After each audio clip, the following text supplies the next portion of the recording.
মেঘনাথ আরেকজনের নাম বিনোদ একটা মিটিং ডাকলো কি করে নন্দদাসকে আটকানো যায়।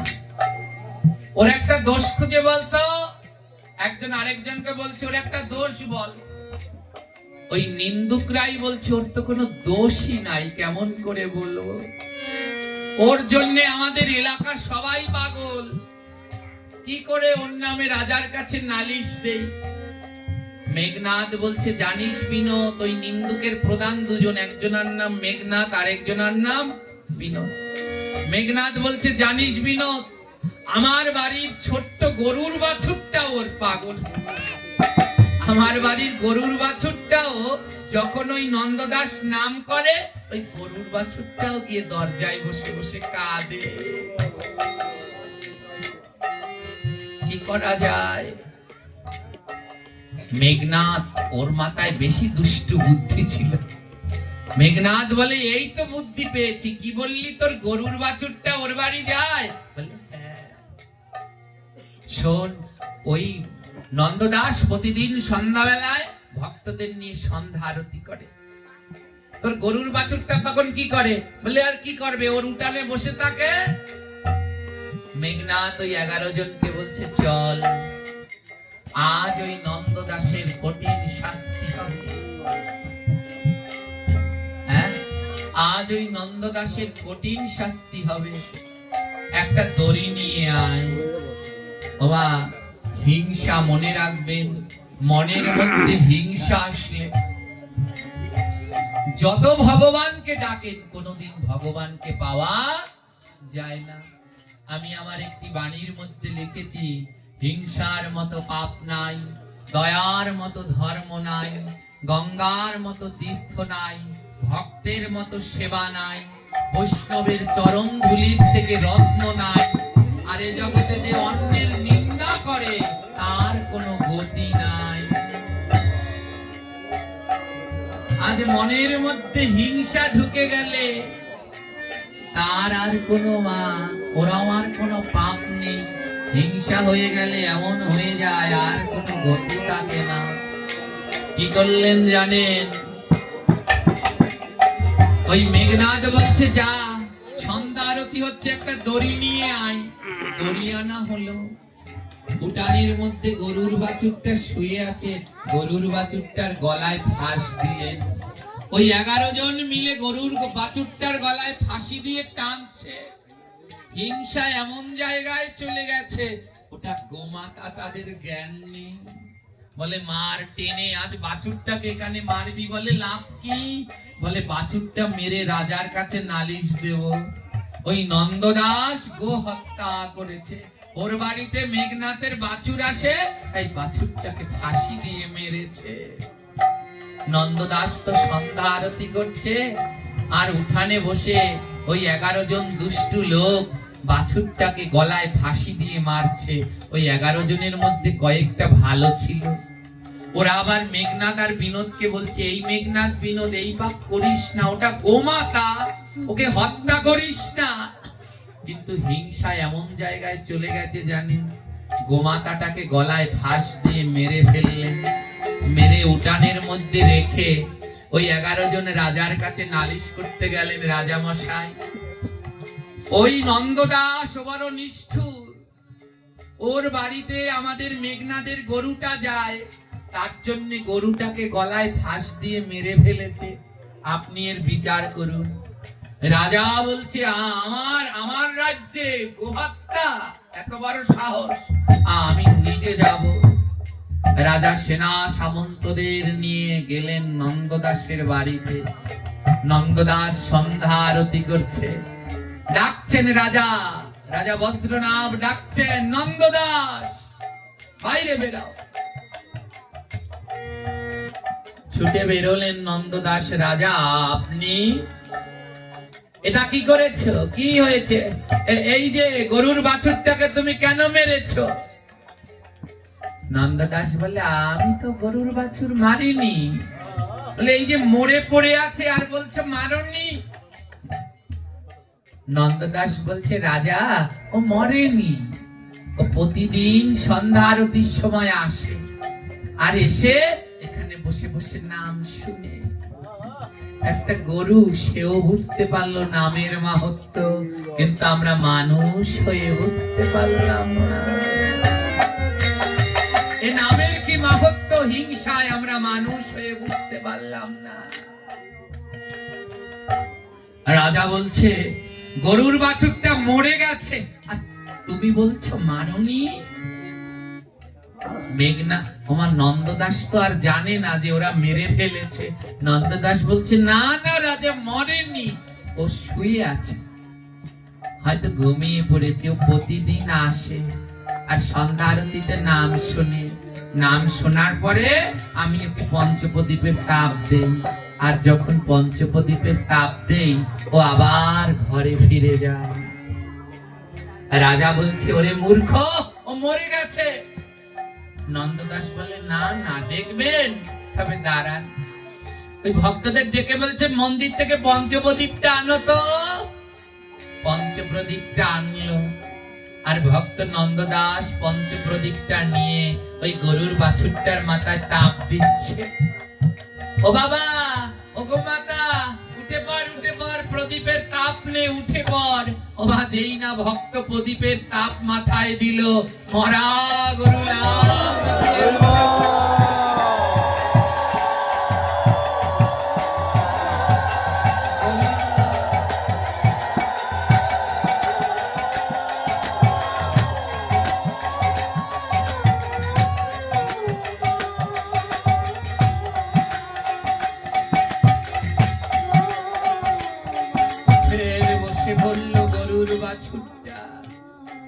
ওই 11 জনের ভিতরে 9 জন সঙ্গে সঙ্গে লুটিয়ে পড়ল।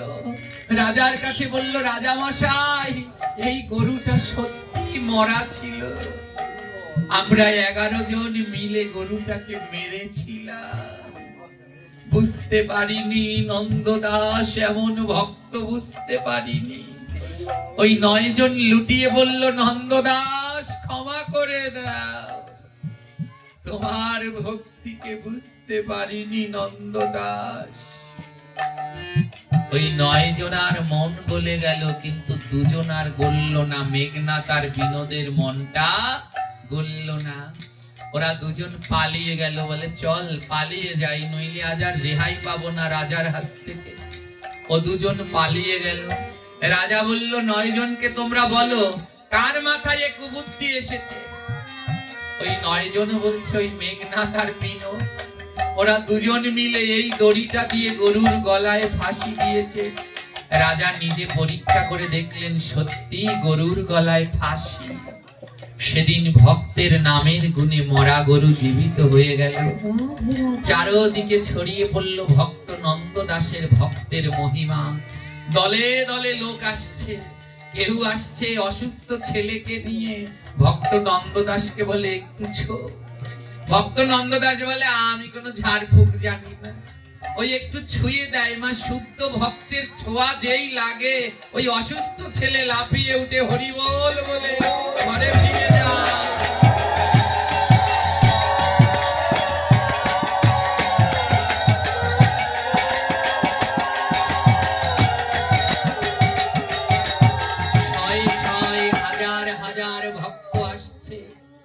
শুদ্ধ ভক্ত নন্দদাসের হস্ত স্পর্শে সবাই ভালো হয়ে ফিরে যাচ্ছে, সবার আনন্দ। কিন্তু কষ্ট হলো ভক্ত নন্দদাসের। কষ্ট কি জানেন? এ জগতে ভক্তরা চায় একটু নিভৃতে থাকতে, কোলাহলে থাকতে পছন্দ করে না, কারণ নিভৃতে থেকে তারা ভজন করতে চায়।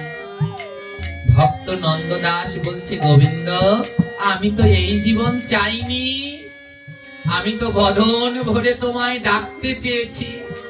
আজ এত ভক্ত, এই ভক্তের যন্ত্রণায় আমি আর তোমায় ডাকতে পারছি না, আমি আর আগের মতো তোমায় সেবা দিতে পারছি না। আমার এই যন্ত্রণা যাদের আছে তারা জানে। ভক্ত বেড়ে যাওয়াতে নন্দদাসের আনন্দ না দুঃখ হচ্ছে যে আমি তো এখন আর আগের মতো করে ভগবানের সেবা দিতে পারছি না, নাম দিতে পারছি না। গোবিন্দের কাছে প্রতিদিন কাঁদে, ঠাকুর আমার ভক্ত লাগবে না, আমি যেন তোমার সেবাটা দিতে পারি। কত কেঁদেছে, কিন্তু গোবিন্দ শোনে না। জানেন, ও দেশের রাজা বললেন আমি নন্দদাসের কাছ থেকে দীক্ষা নেব। দলে দলে নন্দদাসের কাছে দীক্ষা নিচ্ছে। রাজা বললেন আমিও দীক্ষা নেব। রাজা 16,000 প্রজাকে নিয়ে দীক্ষা নেবার জন্য রওনা দিলেন। এই খবর গেল ওই মেঘনাথ আর বিনোদের কাছে। ওরা পাশের গ্রামে লুকিয়ে রয়েছে। এবার পাশের গ্রামে এক বাইজি ছিল, নাম ছিল হীরাবাই। হীরাবাইকে ডেকে বলল, হীরাবাই একটা কাজ করতে পারবে? 1 লক্ষ স্বর্ণমোহর দেব। হীরাবাই বললেন মোহর হলে সব পারি, বলো কি করতে হবে? বলে শোনো, ওই নন্দদাসকে অপদস্থ করতে হবে। বলে কিভাবে? আমরা যা শিখিয়ে দেব তাই বলবে। কালকে আমাদের রাজা নন্দদাসের কাছে দীক্ষা নেবে। আর গিয়ে কি করবে জানো? আর গিয়ে যখন রাজা দীক্ষা নিতে যাবে ঠিক সেই সময় তুমি যাবে, আর গিয়ে বলবে এই নন্দদাস আমার স্বামী, আমাকে বিয়ে করে পাশের গ্রামে রেখে দিয়েছে, আর সেখানে দিয়ে আমাকে নাচ গান করিয়ে টাকা পয়সা রোজগার করায়। এই কথা যদি বলতে পারো তাহলে রাজা আর দীক্ষা নেবেন না। আর নন্দদাসের অপমান হবে, পারবে নিন্দা করতে নন্দদাসের নামে? হীরাবাই বলছে পারবো, টাকা হলে সব পারবো। টাকা নিয়ে হীরাবাই গেলেন নন্দদাসের নামে নিন্দা করতে। ধ্যান দিন মা, যে আলোচনাটায় আমরা ছিলাম, এই জগতে নিন্দুককে কোনোদিন শত্রু ভাববেন না, নিন্দুক হলো পরম মিত্র। আজ সেই বাইজি হীরাবাই নিন্দা করতে গেলেন নন্দদাসের। রাজা 16,000 প্রজাকে নিয়ে দীক্ষা নেবেন নন্দদাসের কাছ থেকে। দীক্ষা নেয়ার আগে গুরুদেবের চরণ জল করতে হয়। রাজা বসলেন চরণ জল করতে। রাজা যখন চরণ জল করতে বসলেন ঠিক সেই সময় হীরাবাই এসে হাজির। হীরাবাই বলছেন ও রাজন, আপনি দীক্ষা নেওয়ার আগে একটা বিচার করে দিন। রাজা বলছে কি বিচার?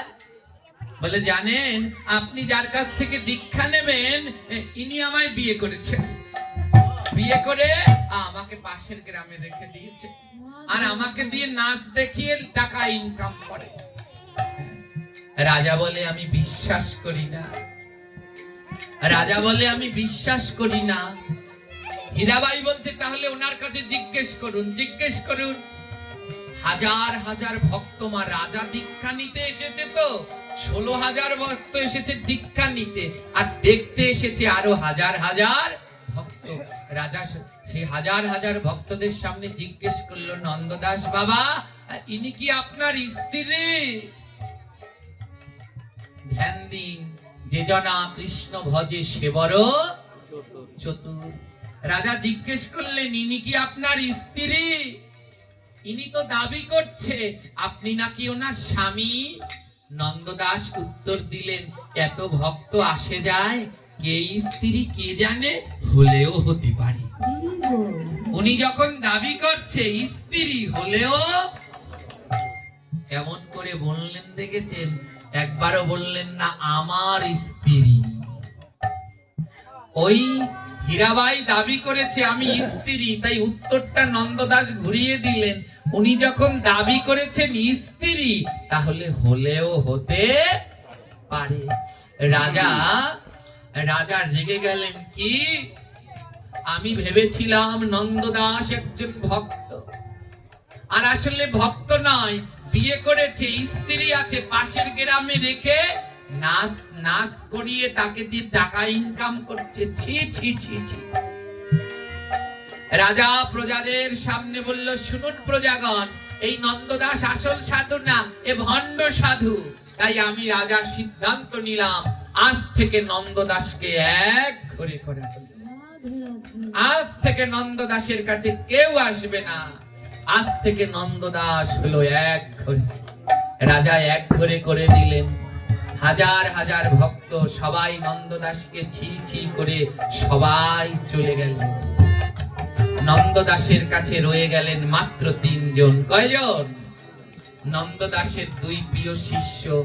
এই আলোচনা অনেক বড়, আমরা এখনই বিশ্রাম দেব আলোচনা। রয়ে গেলেন 3 জন, 2 জন প্রিয় শিষ্য আর সেই বাইজি হীরাবাই। ওই নন্দদাসের হাজার হাজার শিষ্য ছিলেন, ওরাও সব চলে গেলেন। গুরুদেব এত বড় খারাপ কাজ করেছে, বিয়ে করেছে, আবার একটা বাইজিকে। সবাই চলে গেলেন। আর যখন সবাই চলে গেলেন, নন্দদাস আনন্দে নৃত্য করছে। 2 প্রিয় শিষ্য বলছে গুরুদেব বোধহয় পাগল হয়ে গেছে, গুরুদেবের নামে এত বড় নিন্দা, তাই বোধহয় পাগল হয়ে গেছে। 2 প্রিয় শিষ্য বলছে গুরুদেব আপনি কি পাগল হয়ে গেলেন? গুরুদেব বলে না রে, আমি পাগল হইনি, আজ আমার বড় আনন্দ। আজ থেকে 5 বছর আগে আমি প্রতিদিন নাম করতাম, নিজের জন্য গোবিন্দের হাতে রান্না করতাম, নিজের হাতে রান্না করতাম, ভোগ লাগাতাম, প্রসাদ পেতাম। এই এত ভক্ত বেড়ে গেছে, আমি আর আগের মতো নাম করতে পারি না, ভজন করতে পারি না, গোবিন্দের সেবা দিতে পারি না। আজ আমার বড় আনন্দ। দেখ আমার বাড়ি খালি হয়ে গেছে, কেউ নেই। আজ প্রাণ ভরে নাম করব, প্রাণ ভরে গোবিন্দের সেবা দেব।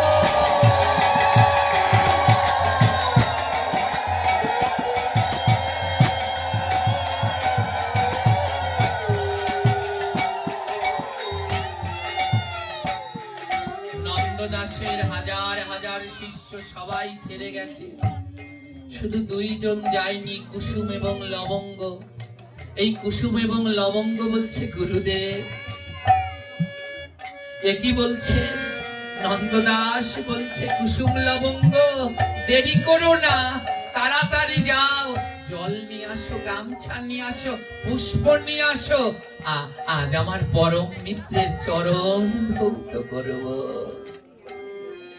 কুসুম এবং লবঙ্গ জল, চন্দন, পুষ্প আনলেন।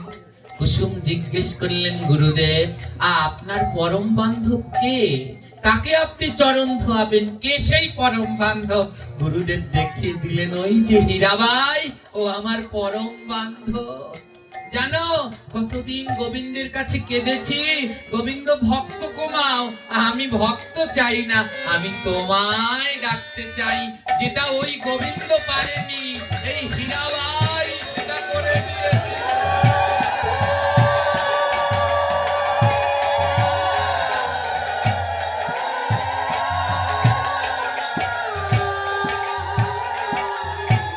কতদিন কেঁদেছি গোবিন্দের কাছে, ওই গোবিন্দ আমায় ভক্ত কমাতে সাহায্য করেনি, কিন্তু হীরাবাই করেছে। ও হীরাবাই, তুমি আমার পরম বান্ধব। এই ভক্তের যন্ত্রণায় আমি প্রাণ ভরে গোবিন্দকে ডাকতে পারিনি। ও মা, এ যে কি যন্ত্রণা, আসতে পারিনি বলে দরজা বন্ধ করো, চলে গেছে 2 জন। এতে কি যন্ত্রণা, এ পারলে আরো যন্ত্রণা। ভগবানকে নিভৃতে ডাকা যায় না। হ্যাঁ, নন্দদাস বলছেন লবঙ্গ, 2 প্রিয় শিষ্যকে বলছেন লবঙ্গ আমাদের ঘরে সব থেকে দামি আসনটা নিয়ে আসো, এই হীরাবাইকে বসাও, ও আসনে বসাও। ও আমার পরম মিত্র, আমার কাছ থেকে সবাইকে সরিয়ে দিয়েছে। আজ থেকে আমি প্রাণ ভরে আবার পুনরায় ভজন করতে পারবো। যেই হীরাবাই করল নিন্দা, আজ সেই হীরাবাইকে বসালেন আসনে। জল নিয়ে আসো, আজ আমি আমার পরম বান্ধবের চরণ ধোয়াবো। জগৎকে শিক্ষা দিলেন, যিনি নিন্দা করে সে তোমার শত্রু নয়, যিনি তোমার নিন্দা করে তিনি তোমার পরম বান্ধব। তার চরণ জল করে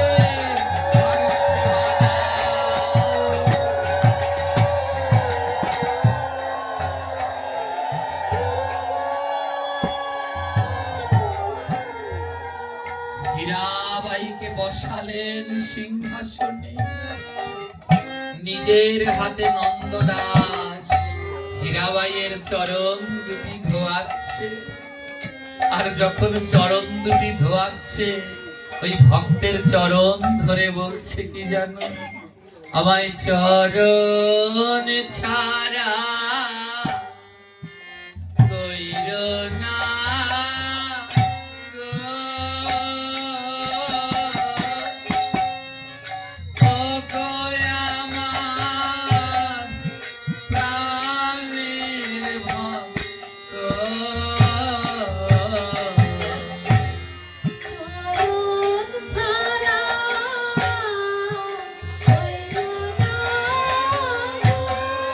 হরি বল হরি বল।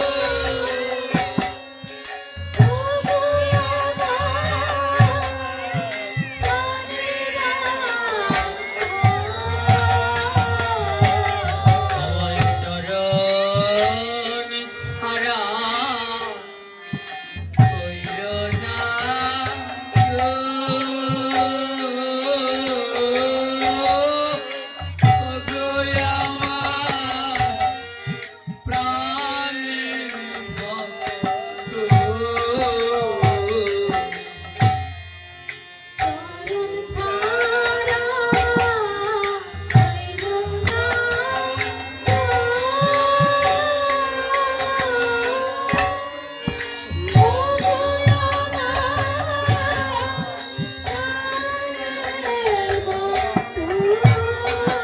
সেই হীরাবাই সেদিন এসেছিল নন্দদাসের নিন্দা করতে।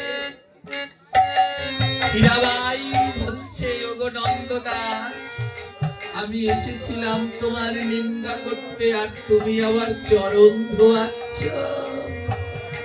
হীরাবাই লুটিয়ে বললেন, আমি এমন ভক্ত কোথায় পাবো,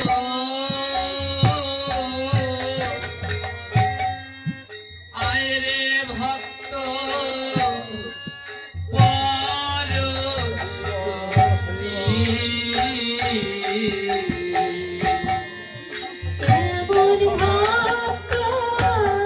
গৌর হরি গৌর হরি।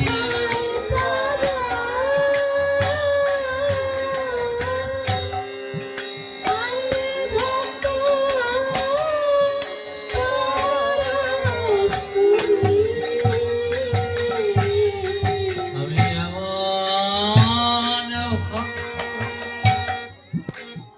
কোথায় পাবো, আয় রে ভক্ত